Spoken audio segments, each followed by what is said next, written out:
जल शिक्षण संस्थान लखनऊ के माध्यम से पूर्ण हुआ था, उनके प्रतिभागियों के और टूल किट और प्रमाण पत्र वितरित करने का है। इस कार्यक्रम में उपस्थित आप दोनों माननीय अध्यक्ष महोदय का तथा कौशल विकास प्रशिक्षण कार्यक्रम के समस्त प्रतिभागियों का, अनुदेशकों का, जन शिक्षण संस्थान लखनऊ के निदेशक का तथा इंडियन लिटरेसी बोर्ड के समस्त अधिकारियों का मैं स्वागत करती हूँ। सर, ये पावर कॉरपोरेशन के नादरगंज और राजापुर डिवीजन के विद्युत उपकरण केंद्रों उतरठिया, नादरगंज और राजाजीपुरम में 100 युवाओं को भारत सरकार के निर्धारित करिकुलम और NSQF लेवल 2 के इलेक्ट्रिकल टेक्नीशियन कोर्स संचालित हुआ था और इन लोगों का संचालन के बाद इनका मूल्यांकन किया गया और मूल्यांकन के उपरांत ये सभी, हालांकि ये पहले से स्किल्ड थे, लेकिन मूल्यांकन के उपरांत ये सभी उसमें सफल पाए गए और उनका ये प्रमाण पत्र है। सर, इन लोगों को सर इंडियन लिटरेसी बोर्ड की ओर से हम लोगों ने 1 साल का सामूहिक बीमा कराया है, जिसमें इसके अतिरिक्त इंडियन लिटरेसी बोर्ड इनको एक टूल किट भी दे रहा है, जिसमें प्लास, पेचकस, टेस्टर, ग्लव्स और टेस्टिंग होल्डर इत्यादि सामग्री उसमें है। सर, मैं जितने प्रतिभागी हैं उनसे अनुरोध करना चाहूँगी, अभी ये NSQF लेवल 2 है, आप लेवल 3 पे भी जाइए और उसमें भी इंडियन लिटरेसी बोर्ड आपका सहयोग करेगा, वो ट्रेनिंग भी देंगे। लेवल 3, लेवल 4 हमारे डायरेक्टर जन शिक्षण संस्थान से संपर्क करिए। लेवल 3, 4, 5, 6 तक हम जा सकते हैं और हर चीज़ जाने पे धीरे धीरे आप 4 पे जाएंगे तो इन्होंने जैसा बताया था कि ITI के बराबर हो जाएंगे, 5 पे पॉलिटेक्निक के बराबर, 6 पे इनका जो होगा वो 7 पे ग्रेजुएशन हो जाएगा। सो उसका भी प्रयास करिए। और सर, ये सभी पावर कॉरपोरेशन में काम कर रहे थे और ये सभी स्किल्ड थे सर, लेकिन अब इनके पास एक सर्टिफिकेट है। जब ऐसा ही है सर कि हम कितना भी पढ़ रहे हो, हाई स्कूल पास हो जाएं तो उसके बाद एक सर्टिफिकेट हो जाता है कि हमने हाई स्कूल पास कर लिया है, तो इनके पास एक सर्टिफिकेट है सर। मैं इन सभी लोगों के उज्जवल भविष्य की कामना करती हूँ और आज के इस कार्यक्रम में आप सब लोगों के आने के लिए हार्दिक स्वागत करती हूँ और माननीय अध्यक्ष महोदयों से अनुमति चाहती हूँ कि कार्यक्रम का संचालन आगे किया जाए। Thank you sir. बैठे खींचो, माइक खींचो मत, वो बहुत सेंसिटिव है। ठीक है जी। थोड़ा माइक को नीचे कर लो, थोड़ा, बस। Thank you sir. कार्यक्रम को आगे बढ़ाते हुए मैं उत्तर प्रदेश पावर कॉरपोरेशन के अध्यक्ष महोदय से अनुरोध करूंगा कि वो अपने उद्बोधन से हम सभी का उत्साहवर्धन करने का प्रयास करेंगे। आदरणीय अध्यक्ष पावर कॉरपोरेशन, आदरणीय अपर मुख्य सचिव कर्नाटक विकास चीनी उद्योग एवं आबकारी महोदय, आदरणीय श्री समीर तिवारी जी, निदेशक लिटरेसी बोर्ड, श्री सौरभ करे जी, ये बंद कर लो माइक अपना, जन शिक्षण संस्थान लखनऊ, तो यहाँ पर आए हुए प्रतिभागीगण, आप सबकी स्वागत है। आपकी पहले बता देना चाहूँगा, ये कार्यक्रम अच्छी तरह से रही है।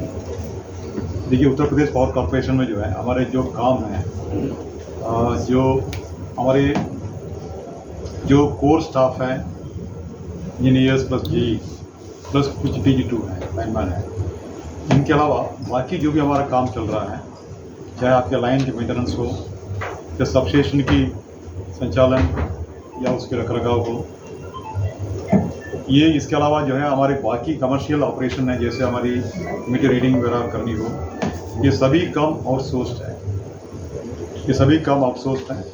और हमारे हर एक, जैसे हमारे सबस्टेशन की बात यदि करेंगे तो हमारे हर सर्कल, जो कि लगभग एक जिले के बराबर है, कहीं कहीं एक जिले में 2-2 सर्कल भी होती है जो बड़े जिलों में, हर सर्कल बार हम इसको टेंडर निकालते हैं कि वहाँ की संचालन जो है कोई एजेंसी आ जाए तो काम करें।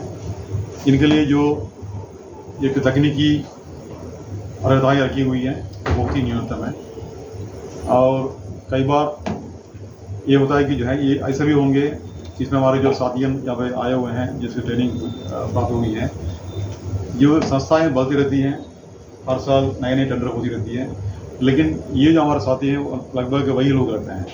भले ही हमारी एजेंसी बढ़ती हो, लेकिन इनको लगभग जो है जब तक उनकी 50-55 साल तक नहीं होगा ये काम करते रहते हैं, तो बहुत मेहनत से काम करते हैं। लेकिन कई बार ये देखा जाता है कि जो है इनकी जो औपचारिक प्रशिक्षण नहीं होती है, और ज़्यादातर अपना गांव में जहाँ पर रहते हैं, अपना जो इनकी मित्र हैं, इनके जो परिवार के लोग हैं, उनकी जो भी प्रशिक्षण प्राप्त की है उसी हिसाब से काम करते हैं। एक फॉर्मल प्रशिक्षण ना होने के कारण जो है कई बार तकनीक कठिनाई होती है। ये बहुत खुश की बात है कि जो है जन शिक्षण कार्यक्रम संस्थान के माध्यम से ये एक फॉर्मल रूप से इनकी ट्रेनिंग कराया गया है। इससे इनको और कौशल जो है उससे वृद्धि होगी निश्चित रूप से। और ये भी मैं कहना चाहूँगा इस अवसर पर, हमारे प्रदेश में हमारे कॉर्पोरेशन जो हमारे जो सौदीगण हैं, प्रत्येक वर्ष या प्रत्येक महीने भी बोल सकते हैं, कई लोगों को दुर्घटना हो जाती है। उसकी मुख्य रूप से 2 कारण होती हैं। ये तो कुछ लोगों को जो टूल मिलनी चाहिए वो उनके एजेंसी द्वारा ये प्राप्त नहीं कराया, या प्राप्त कराया भी है उसको इस्तेमाल नहीं, प्रयोग नहीं किया है। ये कई कारण, मेन कारण ये भी हैं। दूसरा कारण ये भी है कि जो है कई बार हमारे जो सेफ्टी एस्पेक्ट्स हैं इसको हम इग्नोर कर देते हैं, जानते हुए भी। ऐसे भी दुर्भाग्य ऐसे भी मामले सामने आते हैं। आपने एक फेयर में शटडाउन लिया, उसको मतलब या आप ये जगह पे आपके खराबी भी हैं, उसको आपको ठीक करनी है, शटडाउन लेना है आपको, वाहन लेकर के और ले लिया, तो इधर ले लिया, आप उधर फिर चढ़ गए, तो अनावश्यक रूप से जो है एक मनुष्य जीवन जो है उसको ये हो जाती है, जो कि हमारे जीवन अमूल्य हैं। ऐसे भी मामले सामने आते हैं, जैसे शटडाउन तो सही लिया है और ये चढ़े ऊपर खंबे पे, जब तक कि सबस्टेशन पे जो है कोई आदमी वो कहीं बाहर गया, दूसरा आदमी आया, वो देखा कि ये स्विच क्यों नीचे क्यों करके उसको लॉग बुक में ठीक से एंट्री ना करने के कारण भी हमारे जो है जीवन खोना पड़ता है, जो कि बहुत दुर्भाग्यपूर्ण है। हमारे पूरे प्रयास है कि जो इस प्रकार के ना हो, हमारे जो साथीगण हैं इनकी दुर्घटना के कारण किसी प्रकार की चाहे ना चोट लगाएं, ना उनको जीवन जो है ये हो ना हुए। इसके लिए बहुत ज़रूरी है कि जो है आपकी बेसिक प्रोटोकॉल है, सेफ्टी प्रोटोकॉल है, उसको आपको पालन करना होगा। भले ही थोड़ा लेट हो जाए, हमें कोई आपत्ति नहीं है कि जो है आप 1 घंटे में ठीक कर पाएंगे एक लाइन को, 1 घंटे 2 घंटे ठीक कर लाएंगे, कोई दिक्कत नहीं है, उन्हें कुछ नहीं होने वाला है। लेकिन आपके अपना जीवन को भी देखना जरूरी है ना। भले ही आप 2 घंटे हो जाए, लेकिन आपकी प्रोटोकॉल बनी हुई है, उसके पूरे पालन करिए। ये पालन न करने से क्या होता है, आपकी जल्दीबाजी में, भले ही आपकी एसओ बोल रहे हैं, जेई बोल रहे हैं, जो भी बोल रहे हैं, या वहाँ की कंज्यूमर बोल रहे हैं, जल्दीबाजी में आपको प्रोटोकॉल को छोड़ देंगे, तो फिर अचानक ऐसे कुछ आ जाएगा, फिर आपको जो है वो जीवन मरण की एक प्रश्न हो जाती है। तो वो हमें अवॉइड करना चाहिए, क्योंकि जो अच्छे संस्थान है कि जो वहाँ पे दुर्घटना 0 हो, है ना। अभी भी हम लोग इससे जूझ रहे हैं।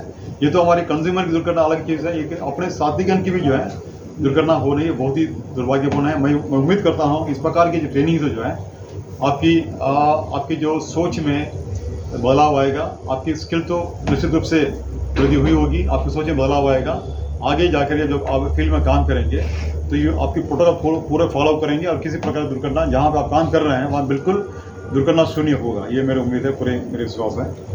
और दूसरी मैं कह रहा था जो है, जैसे हमारी ये तो आप सबस्टेशन के मेंटेनेंस वगैरह का काम करते हैं। दूसरा हमारे साथ एक मेन जो काम है कमर्शियल जो बिल्डिंग मीटर रीडिंग के काम होती है, इस पर भी इस समय जो है हमारे सभी पूरे प्रदेश को 9 क्लस्टर में बांटते हुए, हर डिस्काउंट को 2-2 क्लस्टर है, केस को एक क्लस्टर है, बाकी डिस्काउंट को 2-2 क्लस्टर है, 9 क्लस्टर हो गया है। इन सबको प्राइवेट एजेंसी को जो है ये काम जो है थ्रू टेंडर प्रोसेस दिया गया है, तो वो भी क्या करते हैं, वहाँ की स्थानीय विशेषकर स्थानीय लोगों से भी काम कराते हैं।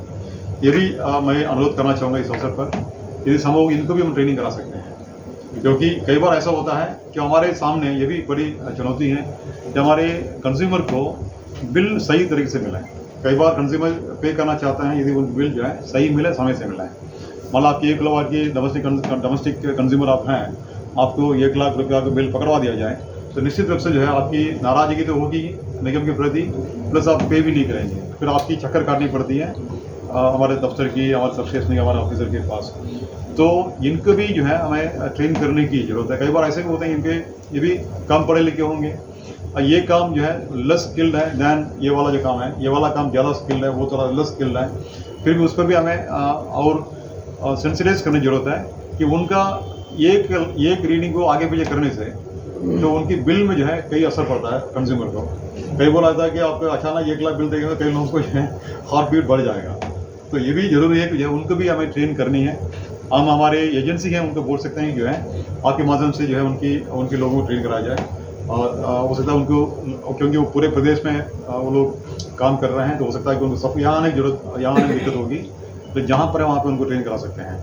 हम ये भी प्रयास कर रहे हैं कि हमारे जो ग्रामीण क्षेत्र में जो महिला स्वयं सहायता समूह हैं, इनको भी हम लोग प्रयास करें, इनसे भी जो है हमारे बिल वसूली करने का कार्य कराया जाए या बाकी काम कराया जाए, तो इनको भी हम लोग ट्रेन करा सकते हैं। विशेषकर मीटर रीडिंग वगैरह में काम कर सकते हैं। और आगे आने वाले दिनों में ये भी एक हमारे एक नया गवर्नमेंट ऑफ इंडिया की स्कीम है, रिवैम्प्ड स्कीम है, RDSS इसको बोलते हैं। इसमें एक अंश ये भी है कि जो है सभी कंज्यूमर्स की, हमारा कृषक की जो नलकूप छोड़ करके बाकी सभी कनेक्शन को जो है प्रीपेड स्मार्ट में कन्वर्ट करनी है। ये टेंडर वगैरह जो है प्रक्रियाधीन है। ये टेंडर पूरा भी हो गया है, काम शुरू होने वाला है, बाकी प्रक्रियाधीन है, तो जल्दी ही जो ये काम जो है शुरू हो जाएगा। तो इसमें एक चैलेंज जो मुझे दिख रहा है, जो भी अभी आगे आएगा, क्योंकि प्रीपेड होगा तो लोगों को जो है जा करके मतलब जो जिसके मोबाइल फ़ोन से ऑनलाइन पेमेंट करने की उनकी जानकारी है, वो तो अपना खुद ही कर लेंगे, है ना। तो मान लो उनकी जैसे मोबाइल चार्ज करनी है, तो अभी भी क्या हो रहा है, मोबाइल चार्ज करने कई बार क्या होता है, जो हर मोहल्ले में हर या कौन पे जाए, कोई छोटे मोटे दुकान होगी, पान की दुकान होगी, कोई और दुकान होगी, वहाँ पे ऐसे लोग होते हैं जो मोबाइल कार्ड को चार्ज करने के आपको कुछ नंबर से कराते हैं। ये भी एक भविष्य में होगा, एक दो साल में, अभी 1 साल में आने वाली है। तो ऐसे भी लोग हम ट्रेन करा सकते हैं, जो कि हो सकता है कि वहाँ पे कोई पान की दुकान हो जाओ काम कर रहा हो, वो वहाँ के लोगों को यदि प्रीपेड मीटर को रिचार्ज करनी हो, उसको मदद करें, उसको कुछ चार्जेस अप्लीकेबल हो सकता है, इससे उनको भी एक आमदनी की स्रोत बढ़ेगा। ये भी हम कर सकते हैं।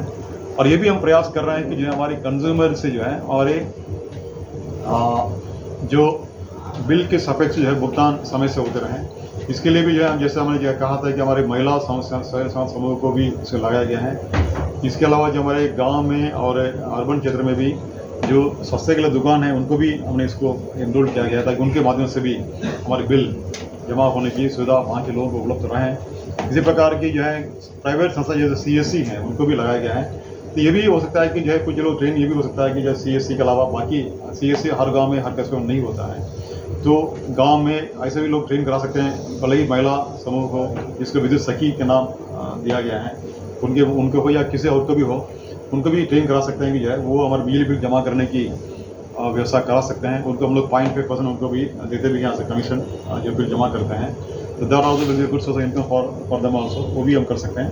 तो यहाँ मतलब कहने का तात्पर्य जो है हमारे कॉर्पोरेशन में इस प्रकार की तमाम काम करने की काफ़ी स्कोप है, काफ़ी गुंजाइश है। और इसमें आपकी इंडिया लिटरेसी बोर्ड की, आपकी ट्रेनिंग संस्था के माध्यम से इसको और विस्तार रूप से करेंगे तो बहुत अच्छा होगा। और ये भी मैं इस बात पर कहना चाहूँगा कि हमारे कॉर्पोरेशन का अपना एक संस्थान भी है ट्रेनिंग का। मेरे ख्याल से आपकी जो लिटरेसी बोर्ड की जैसे आप बोल रहे हैं, उसी के आसपास में होना चाहिए सर। कानपुर में हमारे भी हैं, पास में है सर, पास में होगा, तो कानपुर में हमारी है, पहले है कि बाद में है? आगे हमारे से थोड़ा आगे। अच्छा, आप आगे हैं, तो मैं तो ये तो गया हूँ, तो वो भी जब जाएंगे दाहिने ओर पे है, हमारे ट्रेनिंग होती है सभी संवर्ग की हमारे कार्मिकों को, तो वो भी आप प्रयास करते हैं हम लोग मिल करके, तो वहाँ पे ट्रेनिंग करानी हो, यदि आपकी जरूरत पड़ेगी वहाँ से भी ट्रेनिंग करा सकते हैं। या हमारे जो वहाँ की इनर्स फैकल्टी तो कम है, हम लोग भी नॉर्मली जो है हमारे रिटायर्ड सर्विंग कार्मिक ब्लॉक है, उनसे ट्रेनिंग कराते हैं, तो उनको भी हम सेवा ले सकते हैं। इस प्रकार की आगे ट्रेनिंग कार्यक्रम होगा। और ETA की जो हमारे लोग हैं उनको भी हम लगा सकते हैं, ताकि वो भी अपना, क्योंकि वहाँ ट्रेंड ऐसे ट्रेनर्स हैं जो हमेशा ट्रेनिंग देते रहते हैं, चाहे लाइनमैन की हो, JE की हो, AE की हो, वो भी हम लोग यूज़ कर सकते हैं। प्लीज़ सबके साथ फोन है, मुझे यहाँ पे आमंत्रित करने के लिए धन्यवाद देते हुए, और हमारे साथीगण को अपनी ट्रेनिंग कराया और निःशुल्क ट्रेनिंग भी है। हमें मुझे पूरी उम्मीद है कि इनको बहुत उपयोगी रहा होगा, तो उसके लिए धन्यवाद देते हुए समाप्त करता हूँ।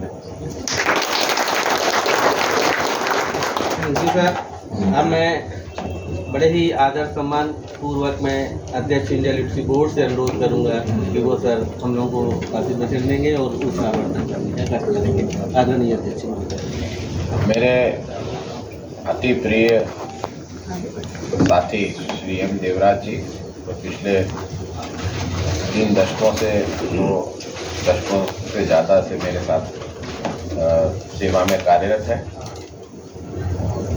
आपकी कर्मठता, ईमानदारी हर व्यक्ति इस प्रदेश में जानता है और इनका डिसिप्लिन भी सीखने योग्य है। मतलब ये सुबह 6 बजे से उठ कर के अपना फिजिकल एक्सरसाइज से लेके रात के 10 बजे तक जो पूरे निष्ठा के साथ लगे रहते हैं, इनको देखने से कईयों को नहीं पता चलेगा कि इनका जो डिसिप्लिन अनुशासन है वो बहुत ही अपने ऊपर भी बहुत सख्त अनुशासन ये रखते हैं।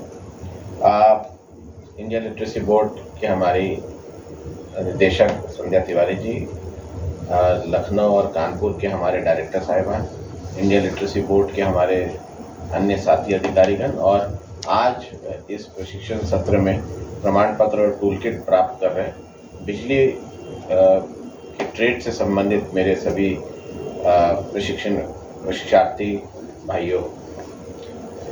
बहुत अच्छी बातें देवराज साहब ने रखा।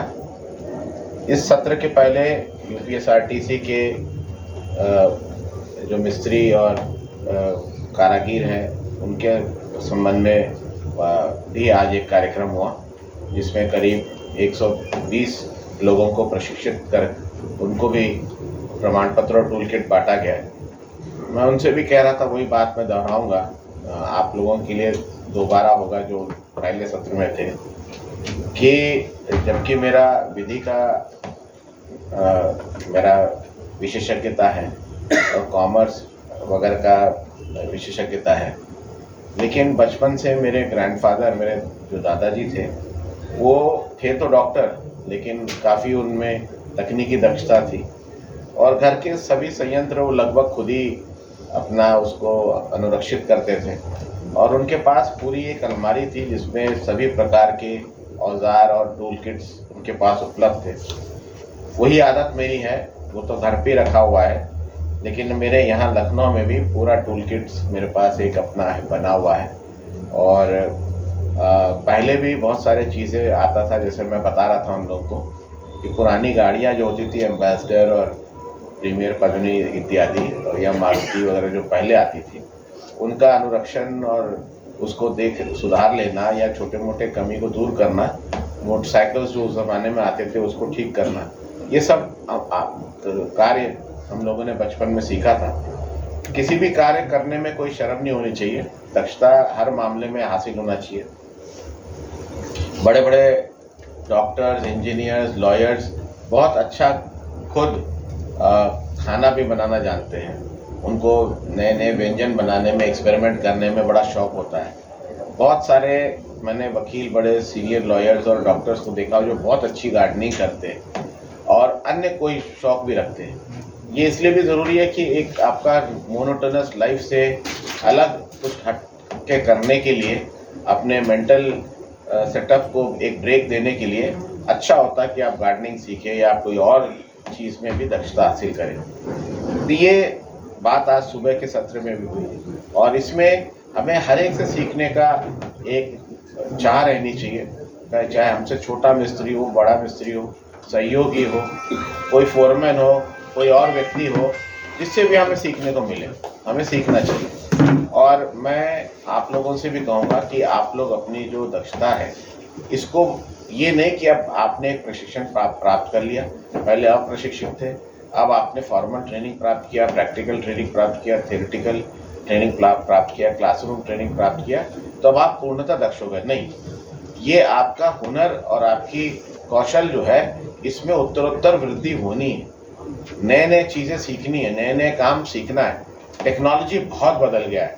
जैसे अब सुबह ऑटोमोबाइल के सेक्टर की बात हो रही थी, अभी मैं अगर बिजली विभाग का बात करूं तो जो पहले ट्रांसफार्मर्स आते थे और अब जो ट्रांसफार्मर्स आते हैं, पहले जो मोटर्स आते थे अब जो मोटर्स आते हैं, पहले जो इंसुलेटर्स आते थे अब जो इंसुलेटर्स आते हैं, उनमें ज़मीन आसमान का अंतर हो गया।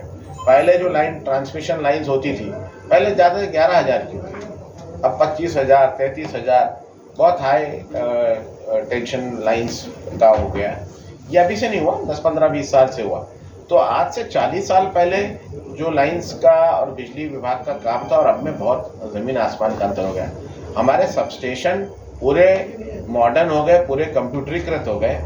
हमारे सबस्टेशन अब पूरा डीसीएस से कंट्रोल होता है। आप डीसीएस में बैठे बैठे पूरे इसका कंट्रोल रूम से देखते हैं। सेंट्रल कंट्रोल शायद लखनऊ में है जहाँ से पूरे प्रदेश का वोल्टेज और फ्रीक्वेंसी वगैरह पूरा कंट्रोल करते हैं। और कुछ 800 किलोवाट के केवीए के, कुछ 400 के, सबसे बड़ा पहले उन्नाव में लगा था 400 केवीए का, अब मुझे बताया गया 800 केवीए के भी लग गए, जो अन्य प्रांतों को। कि पहले क्या था कि ज़िला एक ग्रिड होता था, फिर क्षेत्र एक ग्रिड हुआ, फिर पहले डिस्ट्रिक्ट इलेक्ट्रिसिटी बोर्ड होते थे। आज से 50-60 साल पहले 1940, 50, 60 में डिस्ट्रिक्ट इलेक्ट्रिसिटी बोर्ड्स होते थे। वो बढ़ के फिर प्रादेशिक इलेक्ट्रिसिटी बोर्ड हुआ, क्योंकि टेक्नोलॉजी आई, स्टेट ग्रिड्स हो गए। फिर उसके बाद प्रांतीय ग्रिड्स हुआ, अब नेशनल ग्रिड हो गया। तो अब अगर कहीं पे झटका लगता है ग्रिड को, जम्मू में, कश्मीर में या तमिलनाडु में, उसका असर नेशनल ग्रिड पर भी आ सकता है। इसलिए हम लोग देखते हैं और ग्रिड फ्रीक्वेंसी को 49 से 50.5 के बीच में हम लोग मेंटेन करते हैं। ये हम सबको ध्यान रखना चाहिए, क्योंकि जो बात देवराज साहब ने कहा उसका अगर मैं क्योंकि मुझे बिजली विभाग का सीधा नॉलेज नहीं है, हाँ बीच में कभी हड़ताल हुआ था 2-3 बार, तो हम लोगों ने एज CD और DM हम लोगों ने सबस्टेशंस भी संभाले थे। और मुझे याद है 2000 में मैं उन्नाव में था, तो हमारे सब SDM तहसीलदार ने सबस्टेशन संभाले थे, और जो आउटसोर्स कर्मचारी होते हैं, टेक्नीशियंस होते हैं, उन्हीं के मदद से संभाले थे और बड़ा अच्छा संभाले थे। तो उस वक्त थोड़ा देखने को, सीखने को मिला। लेकिन रिवर्स करंट होता है, लाइन फेज न्यूट्रल में अगर कहीं आप त्रुटि कर जाओ तो उसका असर होता है। हाई टेंशन लाइन जब तक गिरता है, मैं देखता हूँ हादसे हो जाते हैं, क्योंकि रेसिडुअल वोल्टेज फ्लो हो रहा है जब तक वो पूरा ट्रिप न करेगा। जबकि आज के तारीख में चाहे वो घर हो, चाहे कारखाना हो, चाहे सबस्टेशन हो या पावर स्टेशन हो, इतने ज़्यादा सेफ्टी डिवाइसेस आ गए हैं। इवन अगर अर्थ हो रहा है तो अपने आप भी ट्रिप कर जाते हैं। इवन घरों में एक स्पेशल MCB आ गया है, जो अपने आप पूरा घर में अगर कहीं ओवरफ्लो वोल्टेज का हो रहा है या लीकेज हो रहा है या हाई वोल्टेज पास हो रहा है, तो वो ट्रिप कर जाता है, ये समझ कर कि किसी को शॉक लगा है या कोई दुर्घटना होने की संभावना है, या लाइन गर्म हो रहा है, वायर्स गर्म हो रहे हैं। तो बहुत सेफ्टी डिवाइसेस आ गए, लेकिन उसके बावजूद भी हमें कुछ बातों पर बहुत ध्यान रखना चाहिए, क्योंकि मैंने बहुत सारी दुर्घटनाएं देखी। अभी मैं जो बात आप कह रहे थे, बलरामपुर चीनी मिल में हमारा सर्वे का काम चलता है। जब गन्ने का चीनी मिल शुरू होने के पहले कितना गन्ना है, हर खेत का सर्वे होता है। बारिश हुई रात को, एक कहीं तार गिर गया टूट के, और वो पानी में चला गया, ट्रिप नहीं किया, और पानी खेत में भरा था और उस पर पूरा करंट था। जैसे ही हमारे कर्मचारी और चीनी मिल का कर्मचारी, तो सबसे पहले चीनी मिल का कर्मचारी था, जो वहाँ का किसान भी था और उस चीनी मिल का कर्मचारी भी था, उसने जैसे ही पैर रखा उसका दुर्घटना हो गया और उसका देहांत हो गया। तो ये सब चीज़ें हम लोगों को ध्यान में रखना चाहिए। और ये बात बहुत सही है कि इंडस्ट्रियल ऑपरेशंस में सेफ्टी प्रोटोकॉल, चाहे किसी उद्योग में काम कर रहे हो, इसलिए लेबर लॉज में बहुत साफ लिखा हुआ है, और सेफ्टी इंस्पेक्टर्स होते हैं जो इस बात के लिए तवज्जो देते हैं और जिम्मेदार होते हैं कि जैसे आपके यहाँ मैंने 2-3 चीज़ देखा है कि आपके इंसुलेटेड बूट्स या हैंड ग्लव्स, कई बार मैं देखता हूँ कि बहादुरी दिखाने के चक्कर में आपने एक हाथ में ग्लव पहन लिया, एक छोड़ दिया, अरे हम तो बहुत बड़े। देखिए, कब समय बता के नहीं आता है कि कब आपके साथ हादसा होगा। आप पोल पे चढ़े हो, आपके एक हाथ में ग्लव्स है, एक में आपने नहीं लिया कि अरे हम तो संभाल लेंगे, उसी वक्त तेज वर्षा शुरू हो रहा है, ये बोल के नहीं आएगा चीज़। तो इसीलिए इंडस्ट्रियल प्रोटोकॉल्स को जब भी आप काम कर रहे हो, खास करके ऐसे सेंसिटिव क्षेत्र में जहाँ आप हाई वोल्टेज को ट्रीट कर रहे हो, उसके साथ आप काम कर रहे हो, या आप लाइंस के साथ काम कर रहे हो जहाँ पे हाई वोल्टेज चलता है, वो 1 सेकंड देता है, 1 सेकंड से ज़्यादा नहीं देता है। तो इसीलिए आप लोगों को बहुत सही बात रखिए, और मैं ये चाहूँगा कि हमारे डायरेक्टर्स भी इस बात को नोट कर लें कि आगे जो हम NFS 2, 3, 4, 5, 6 की ट्रेनिंग दें, उसमें सेफ्टी पर एक स्पेशल आप लोगों का क्लास होना चाहिए, और सेफ्टी के क्या क्या डिवाइसेस होते हैं, हैंड ग्लव्स, गमबूट्स, जो चीज़ें इसकी होती है, उसके संबंधी इनको स्पेशल प्रशिक्षण देना चाहिए।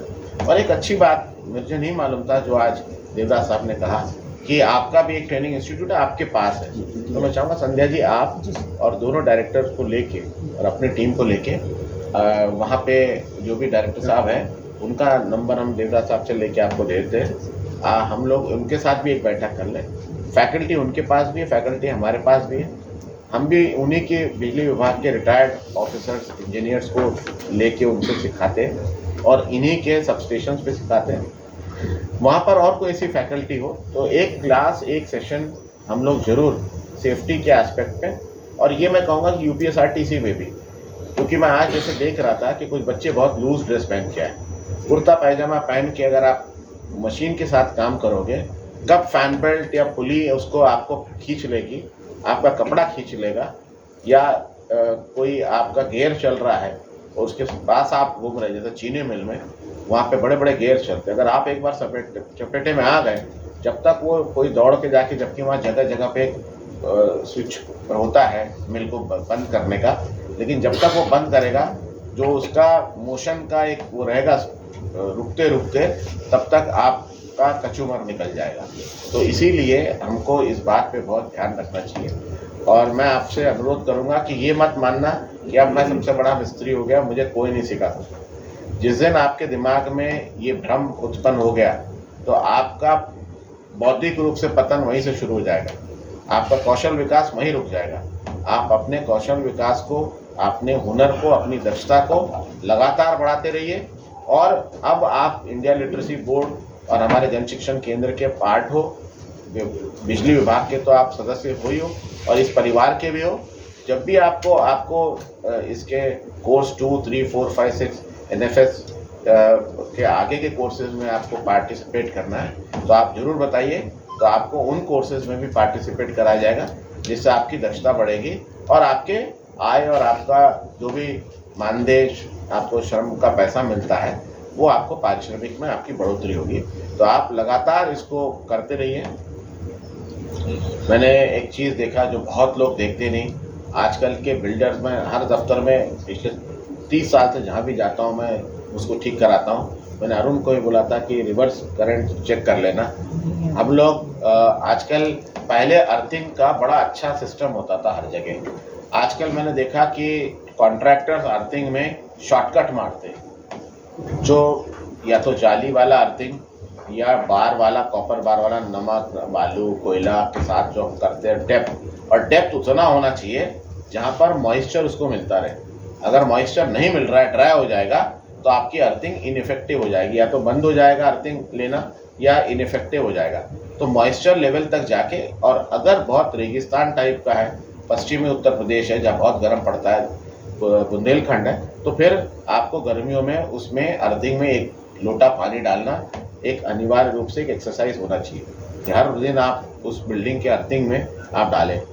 दूसरा एक क्या करते हैं आजकल, जिसका परिणाम ग्रिड पे भी पता नहीं कितना पड़ सकता है, क्योंकि ग्रिड बहुत स्ट्रांग होता है, लेकिन बड़े बड़े मल्टी स्टोरीड में मैंने देखा कि अर्थिंग वो देते नहीं है।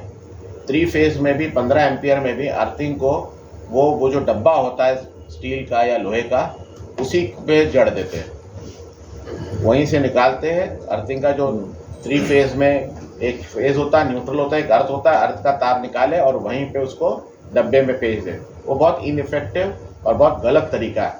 इसका फ़र्क ये पड़ता है, जो आजकल बड़े अच्छे संयंत्र आए हैं जो बहुत सोफिस्टिकेटेड है, phones, chargers, computers, iPads, network, servers, switches, ये जितने आपके हैं DCBs में जो चीज़ें लगी है, उसमें जो मदरबोर्ड होता है उसका एक रेजिस्टेंस होता है रिवर्स करंट का।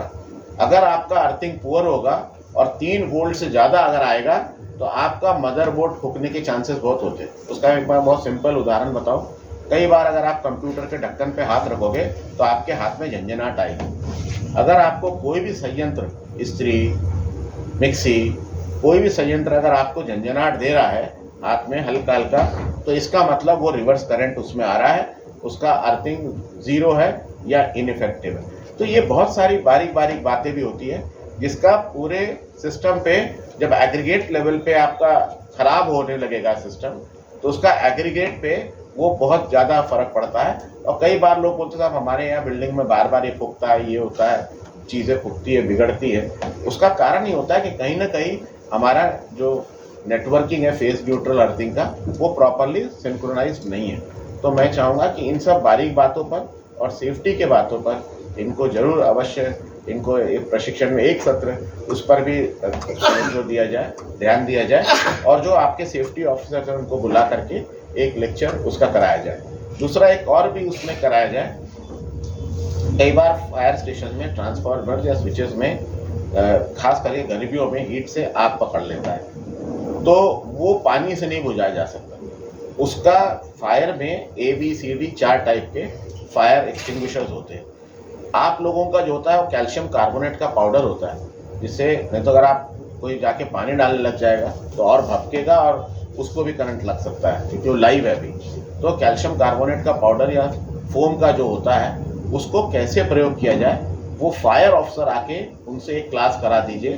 खास करके जो बिजली और ये UPSRTC इस टाइप की जो है जहाँ पर आग लगने की कई बार संभावना रहती है, तो एक सेफ्टी पर और एक फायर पर कि कैसे कौन सा वाला फायर एक्सटिंग्विशर वापरना है। अब लटके तो हर बिल्डिंग में रहते हैं, लेकिन पता होना चाहिए कि ये A है, B है, C है, D है, कौन सा है और कौन सा फायर एक्सटिंग्विशर को यूज़ करना है। अगर गलत फायर एक्सटिंग्विशर यूज़ करेगा वो दिक्कत करेगा। दूसरा, किसी को पटकना होता है, किसी में आपने देखा होगा एक बड़ा फनल निकलता है, वो जनरली बिजली और इस प्रकार की चीज़ के लिए होता है। अब वो देखेगा फनल पकड़ के कि बटन खोलेगा उसका, ये देखो आ रहा है कि नहीं आ रहा है, उसमें से इतना तेजी से वो कैल्शियम कार्बोनेट का फुहारा निकलेगा कि वो अंधा हो जाएगा। सबसे पहले वही अंधा हो जाएगा, आँख आपके उसकी फुट जाएगी, वो इतना तेज फेंकता है। तो कैसे पकड़ना है, कैसे यूज़ करना है फायर सेफ्टी डिवाइसेस, इसका भी प्रशिक्षण देना चाहिए। और आपका जो संस्थान है वहाँ पे जरूर फायर सेफ्टी और इलेक्ट्रिक सेफ्टी के ऑफिसर्स होंगे, उनसे आप लोग को लाभ लेना चाहिए। मैं आप सब लोगों को बहुत उज्जवल भविष्य की कामना करता हूँ। आप लोग आज सब प्रशिक्षित होकर प्रमाण पत्र और टूल किट लेके निकल रहे हैं, और प्रदेश के विकास में, और बिजली के बगैर तो आज कुछ नहीं है।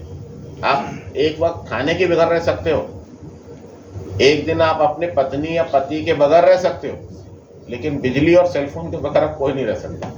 ये इतना अनिवार्य चीज़ हो गया है कि बिजली और सेलफोन जो है बहुत अनिवार्य हो गया है, हरदम इसकी आवश्यकता पड़ती। घर में फ्रिज है, कोई भी चीज़ है, कोई संयंत्र ऐसा नहीं है जो बिजली के बगैर न चले। एक दिन कोई आदमी बिजली, और मल्टी स्टोरेज बिल्डिंग है उसमें लिफ्ट जरूरी है, तमाम चीज़ें जरूरी है। तो ये जो चीज़ें हैं बहुत गंभीर चीज़ें हैं, इसलिए इसको गंभीरता से लेके मैं चाहूँगा कि आप लोग इस प्रदेश के विकास में बिजली विभाग में काम करते रहते हुए आप जो हमारे कंज्यूमर हैं, जो हमारे जिनसे हम पैसे कमाते हैं, जो हमारा ग्राहक है, उसको हम अच्छी सर्विस दें। लोग आज की तारीख में पैसे देने को तैयार है, सब्जेक्ट की उनको सर्विस अच्छी मिले। और बात एकदम सही है, हम में से किसी को अगर गलत मीटर का बिल आ जाएगा तो बड़ा बुरा लगेगा। एक यूनिट उसने इधर उधर पढ़ लिया, उसका बिल बड़ा आ जाएगा। तो ये सब चीज़ों पे हमें दक्षता देना है। मुझे अच्छे से याद है, हमारी हमने भी एक जो महिला समूह बनाया है जो एकल गन्ना बीज बना रही है और अच्छा पर मंथ 12-13 हज़ार रुपये कमा रही है। उन महिलाओं को आप लोगों के बिजली मित्र या विद्युत सखी का काम भी मिला है। और जब मैं इस बार बीच बीच में मैं जाता रहता हूँ, जब मैं दोबारा गया तो कुछ लोगों को NRLM में वो बुनाई का काम मिला, कुछ लोगों को स्कूल के कपड़े, प्राइमरी स्कूल के कपड़े सिलने का काम मिला। तो वो गन्ना बीज के लिए समूह बनी, लेकिन वो मूंज का काम कर रही है, वो कपड़े बनाने का काम कर रही है, स्वेटर बुनने का प्राइमरी पाठशाला के लिए मिला। और एक जब मुझे पता चला कि 20 रुपये लेके वो हर घर से बिजली का बिल कलेक्ट कर रही है और वो जमा कर रही है, तो पर घर 20 रुपीज़, गाँव में 200 घर है तो बड़े आराम से उसको 200 × 20 रुपीज़, वो एक अलग 200 घर से 20 रुपीज़, 4000 5000 का उसको एक एडिशनल इनकम में जाती है, बिल देती है, पैसा लेती है, जमा करती है। तो एक मुझे बड़ा आनंद हुआ ये मैंने कहा ये तो अच्छा है कि उसी समूह को जो अभी तक घर में बैठी थी, अब उसका इज्जत भी घर में बढ़ गया है, गांव में बढ़ गया है, परिवार में बढ़ गया है। क्यों कि वो अपना पति, परिवार, बाल बच्चे सबका डब्बा बांधना, खाना बनाना, घर कार्य करने के साथ साथ वो एक अच्छा खासा 15, 20, 25 रुपए का पर मंथ का आय कमा रही है, तो उनका रिस्पेक्ट बढ़ गया है। और माननीय मुख्यमंत्री जी से हमारी दो समूह को 2021 मार्च 8 मार्च 2021 को महिला दिवस पर, अंतर्राष्ट्रीय महिला दिवस पर इनाम दिया गया। एक अयोध्या की एक सिंह लड़की थी और एक हमारी बरेली की लड़की थी। वो दोनों का मुंह नहीं खुल रहा था। अब मुख्यमंत्री जी के सामने अगर उनसे पूछा जाए कि आपको कैसे लगता है, तो मुझे यहाँ से इंदिरा गांधी प्रतिष्ठान ले जाते वक्त एक दिन पहले यहाँ ट्रेनिंग देना पड़ा, वहाँ ट्रेनिंग देना, लेकिन वहाँ पे मुझे लगा ये मुँह नहीं खोलेगी। लेकिन उसके बाद में वो बरेली की लड़की को जागरण वालों ने बुलाया, अमर उजाला ने बुलाया और कार्यक्रम, तो अब वो हमारी जो बहनें हैं वो, उनको अगर हमने कहा कि अच्छा अब आपका अनुभव बताओ, तो उनका माइक बंद करना मुश्किल हो जाता है। जो एक मुंह नहीं शब्द अपने मुख कार्विंग से निकालती थी और पल्लों यहाँ तक काढ़े हुई थी, कुछ भी बोले सर, उसके बाद सर के बाद उसके मुंह से कुछ नहीं निकलता था। और अयोध्या की जो हमारी लड़की थी वो तो कुछ भी नहीं बोल पा रही थी, और आज वो इतना अच्छा कॉन्फिडेंटली स्टेज पे जाके बोलते हैं, बड़ा अच्छा लगता है। ये सब कार्यक्रमों को इंटीग्रेट करके हम इसका लाभ लें। मैं बहुत तहे दिल से एम देवराज जी का धन्यवाद ज्ञापित करूंगा कि आप स्वयं आए आज ये सर्टिफिकेट और टूल किट वितरण के लिए, और हम लोग आपके साथ ऐसे अपना संवाद रखेंगे। आज आप लोग को टूल किट और ये मिलेगा। बाहर एक वो भी लगा है, मैं देखा पिछले ग्रुप को बताना भूल गए, एक आपका बैनर लगा हुआ है, वहाँ पे स्टैंडिंग लगी है, वहाँ पे अपना सेल्फी पॉइंट कर लीजिए, सेल्फी पॉइंट कर लीजिएगा। हाँ वो करेंगे, मुझे मालूम था कि कोई लोग जरूर किया होगा। और इस प्रमाण पत्र को घर में ले जाके प्रॉपरली रखिएगा।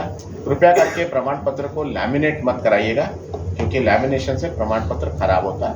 उसको किसी फाइल में सुरक्षित रख लीजिएगा, क्योंकि आपको समय समय पर इन प्रमाण पत्रों की आवश्यकता पड़ेगी। इसी के साथ मैं अपनी वाणी को विराम दूंगा। जय हिंद, जय भारत।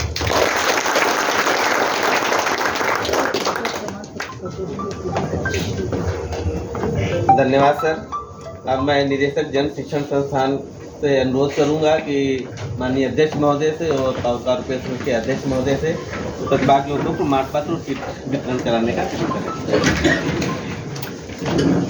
क्यू में आएंगे आप, लेफ्ट साइड से आएंगे और राइट साइड से पास आउट हो जाएंगे।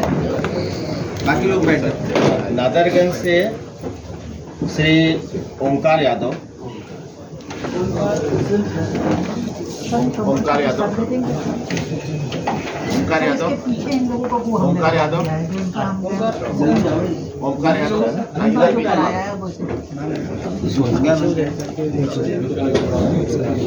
इसका मार्कशीट भी है क्या? ये सर देवी इंश्योरेंस प्रसाद यादव, देवी प्रसाद यादव, देवी प्रसाद बाद नौमी लाल। जोरदार ताली बजाइए और जरा कैमरा को देखिए और मुस्कुराइए। हाँ? कैमरा को देखिए और मुस्कुराइए। प्रमोद कुमार, जी, राजू राव, उधर देखो बेटा, कैमरा को देखो, मुस्कुराओ, शैलेंद्र कुमार, मुस्कुराओ। शिव मंगल, ये आपके प्रमाण पत्र के पीछे आपका इंश्योरेंस का कागज है। शिवा, देखना, गिराना मत। इधर देखो बेटा, कैमरा में देखो। शिवा, हाँ, बढ़िया। सूरज,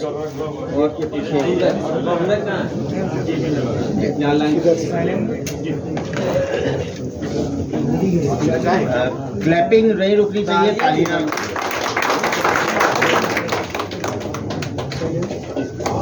ये ले लो।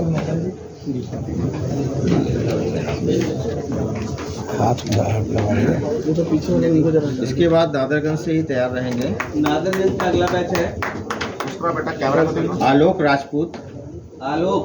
नादरगंज के लोग आगे लोग कैमरा को देखेंगे, मुस्कुराएंगे। आपके पास अंगद कुमार गौतम, अनुराग मौर्य,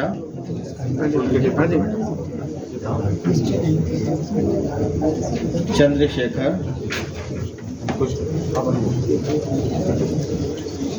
दीपू, कैमरा को देखो और मुस्कुराओ। हरिशंकर यादव, हाँ, मुस्कुराओ। तालियां बजती रहनी चाहिए। हाँ। थोड़ा गंभीर से हो। हरिशंकर यादव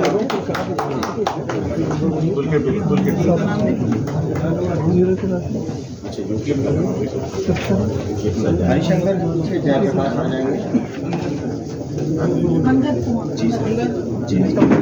कृष्ण विशाल आलोक आलोक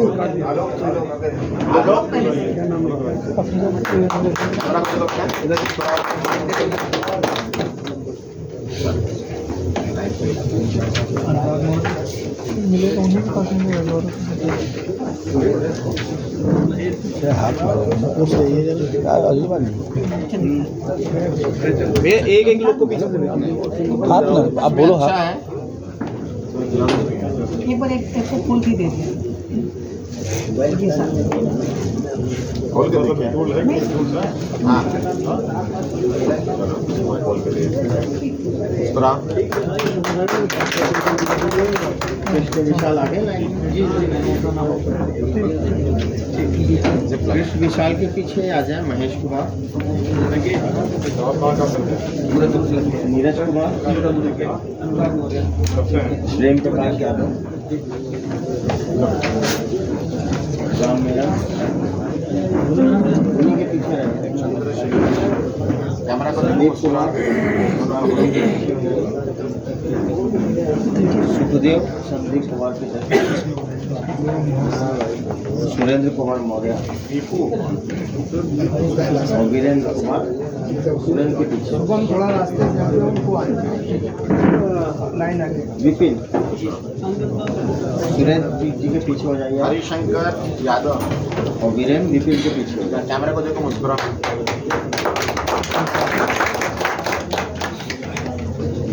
भैया साथियों के लिए तालियां बजाओ। कैमरा को देखो, मुस्कुरा। पकड़ो, अरे सर्टिफिकेट पकड़ो। हाँ।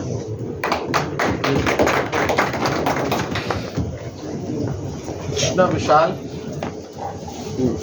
कैमरा को देखो, मुस्कुरा।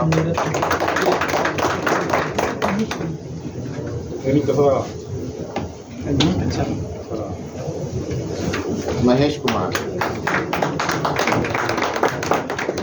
कैमरा को देखो, मुस्कुरा।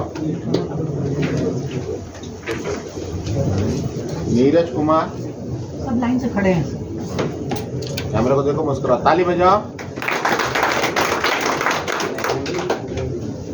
प्रेम कुमार यादव,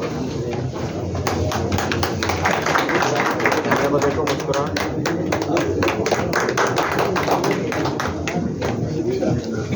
उसके ऊपर थोड़ा पीछे होना बेटा, थोड़ा बेटा, मुस्कुरा।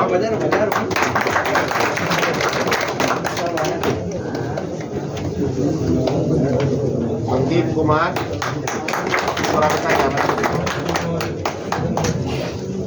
इसके बाद सामने से राजाजीपुरम से वो विद्युत खंड राजाजीपुरम अखिलेश कुमार, कैमरा को देखो। आप लोग ऐसे आ जाए। लाइन दूसरी लगा सुरेंद्र कुमार, कैमरे को देखो। अखिलेश के बाद आशुतोष पांडे, देखना आप इंश्योरेंस का पेपर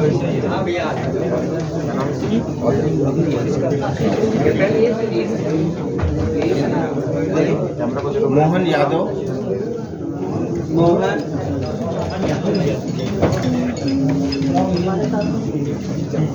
आप लोग जिनका होता जा रहा है उधर कुछ तरह जाते जाओ बेटा, थोड़ा याद जगह खाली करो।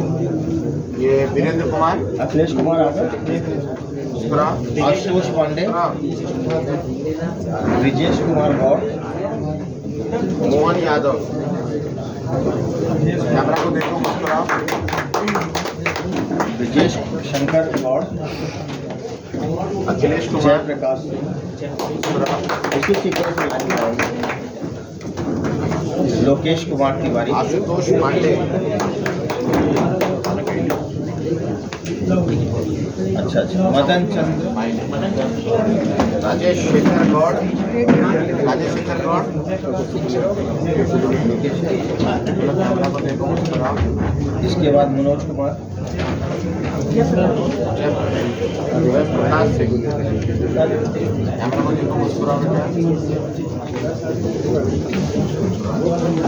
राजेश कुमार, लोकेश कुमार तिवारी, कैमरा को देखो, मुस्कुराओ। उसी लाइन में बोलेगा। राजेश आप इनके पीछे रहिएगा, मनोज कुमार के पीछे रहिएगा। चंद्र मिश्रा,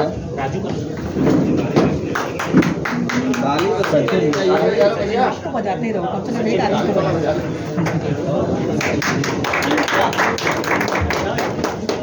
सैयद कौसर हैदर,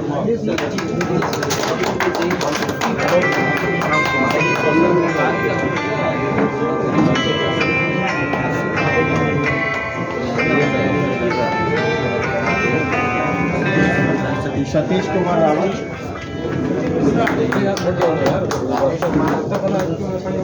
श्रवण कुमार यादव, राजेश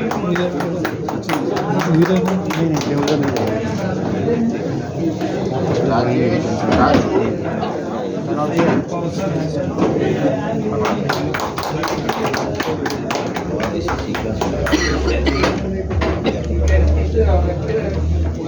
सचिन मिश्रा,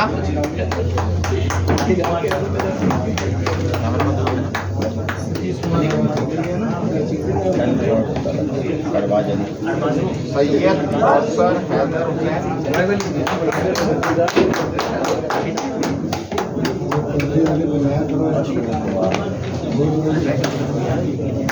मिश्रावत,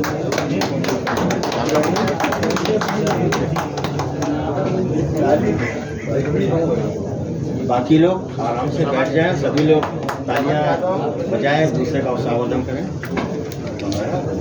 अजित कुमार, अनिल कुमार, अरबाज अली, शहीद अश्विनी कुमार, कन्हैया, और इसके बाद मोहम्मद जावेद, महफूज, अनिल कुमार गुप्ता, महफूज के पीछे खड़े हो जाए मोहम्मद जावेद, अरबाज अली, नाम है मोहम्मद तालिब, मोहम्मद तालिब के पीछे राहुल, अश्विन कुमार,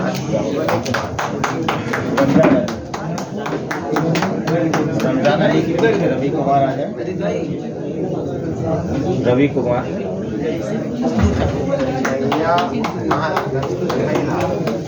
देन रवि कुमार के पीछे सुरेंद्र कुमार बाछड़, मुस्कुराओ, महफूज,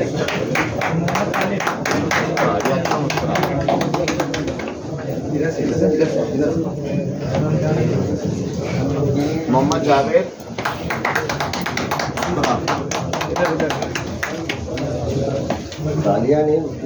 मोहम्मद तालिब,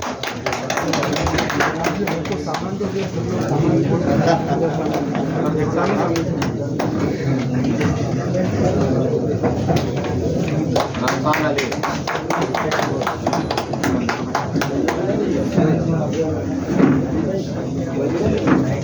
रवि कुमार,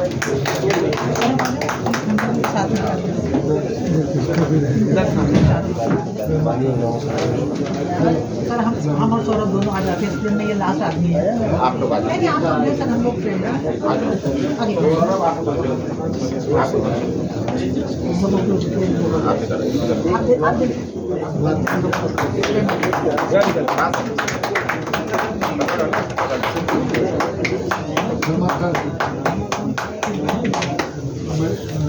थैंक यू बेटा।